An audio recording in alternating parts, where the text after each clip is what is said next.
Hi, I'm Patrick Perry. About some people have constipation. You may take a look. Okay, this is called Some People Have a Constipation.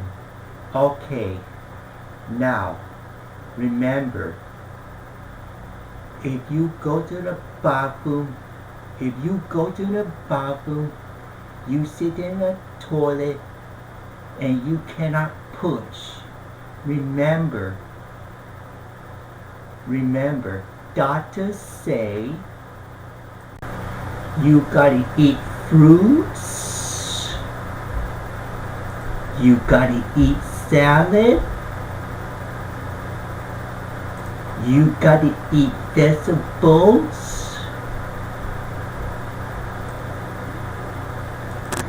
Restorelax is easy to use. All Restorelax bottles come with a measuring cap.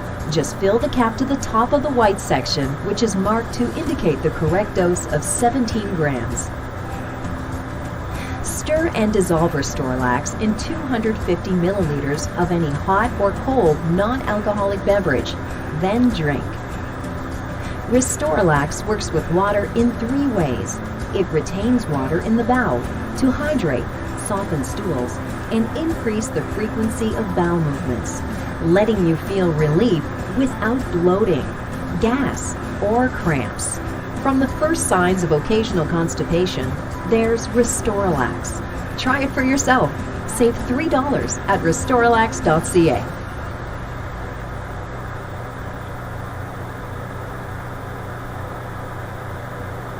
Take a constipation powder and a water. You don't have to spin in the bathroom.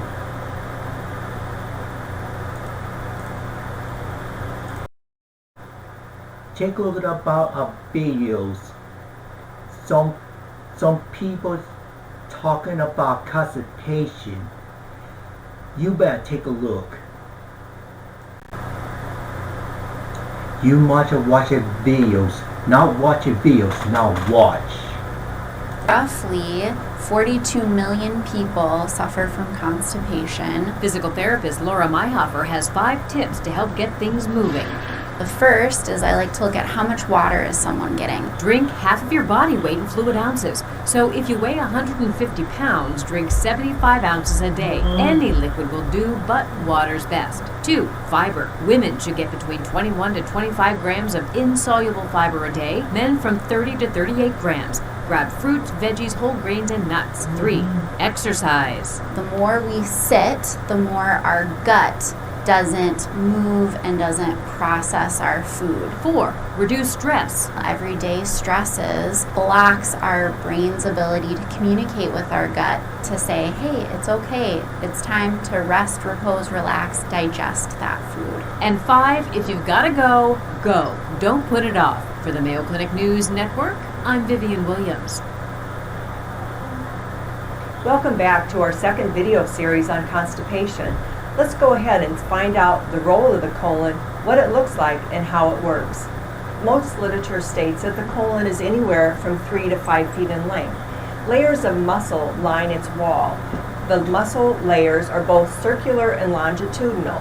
The muscle contractions produce movement or motility that helps propel the stool through the body. There are 4 main functions of the colon. It absorbs water and salts from the waste. It moves or propels the waste through the colon. It stores waste until it's expelled. Eventually, the waste is evacuated. This is a perfect illustration of what the colon looks like. The colon actually looks like a goalpost. The right-hand side of your colon moves up the right-hand side. It's called the ascending colon. The transverse colon moves across the upper part of the abdominal area. Your descending colon is the left-hand side. It goes out the sigmoid colon and down the rectum. Over here, we have a gentleman that looks like he's just getting out of bed in the morning. We really encourage our patients to stretch before they get out of bed in the morning. That increases the heart rate enough to where that blood flow goes to the stomach, and it helps produce those peristaltic contractions preparing the colon to have that first evacuation of the day. Another helpful hint we encourage our patients to do is always eat breakfast. We encourage patients to eat breakfast within that first 30 to 45 minutes of getting up. That really stimulates that colon, again, helping us to have those timed, predictable bowel movements. Back over here at the picture of the colon, you can see the small bowel sits right in the middle of the colon. It empties liquid stool into the right-hand side of the colon. The colon holds anywhere from 8 to 10 cups of liquid stool in a 24-hour period. The mechanism of the colon is to start pulling that water off of the stool to make it a firm stool. You can see the motility of the colon as it propels that stool up. You have these little peristaltic waves that are always producing movement and increasing the movement of stool through the colon. Up here, same thing. You've got that motility going on. Looking here on the left-hand side of the colon, you can see where that colon is getting really skinny and it is propelling that stool into the rectal vault. This is actually called a mass peristalsis. We have about 6 mass peristalsis per day. It increases when we get up in the morning or after we've had a meal. This actually produces our bowel movement. It pushes that stool into the rectum. Once that stool hits the rectum, we develop an urge. Here we have an illustration of that stool actually sitting in the rectum.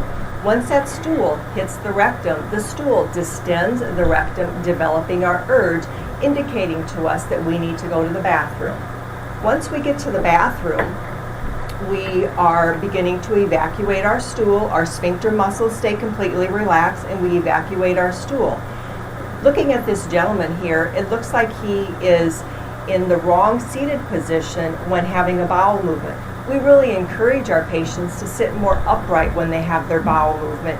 We also encourage our patients to use a footstool so that they can get their feet up a little bit higher so their knees are higher than their hips. This picture actually shows an excellent position that a patient should be sitting in while they're having their bowel movement. Again, if you'd like to put a footstool under your feet to get your knees a little bit higher than your hips, that's going to help with that evacuation of the stool. When you're done with your evacuation, your rectal vault should be completely clear. Your sphincter muscles return back to resting position. This concludes the first 2 videos in our series on constipation. We've gone over the common causes and symptoms of constipation, the role the colon plays in constipation. Now we're going to be moving on to video 3 and 4, which is going to include lifestyle modifications and helpful hints.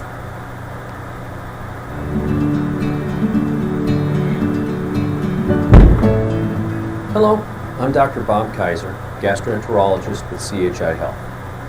In my line of work, a lot of people ask me how often they should poop. Or at least I hope it's because it's my line of work. Anyway, a lot of people believe that there is a normal amount of times that they should be having a bowel movement. As a result, people spend a lot of time, money, and effort trying to go to the bathroom more frequently or less frequently. Well, the truth is that there's not a normal amount of times per day or per week that somebody should have a bowel movement. So then, how do we define constipation? Like it or not, I'm going to tell you.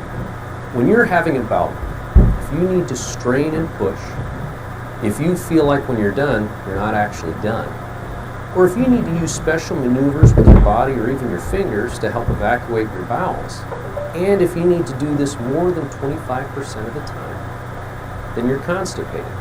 Now, using this definition, I've seen some people that poop every day but are constipated, but I've also seen some people that poop every 3 to 5 days and are not constipated. So, if you are constipated, or if you're not sure if you're constipated, then please give me and my team a call. We've made tremendous strides in treating this old problem, and we would love to help you feel better. Well, I hope this helps in your health choices. Please look for more videos to come. And until next time, it's your health, and I'm here to help you keep it.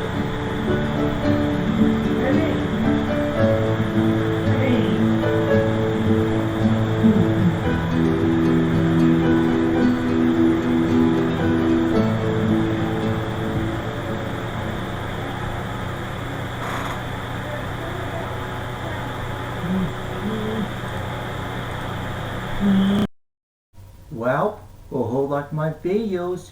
I hope you like it. Well, maybe that's it.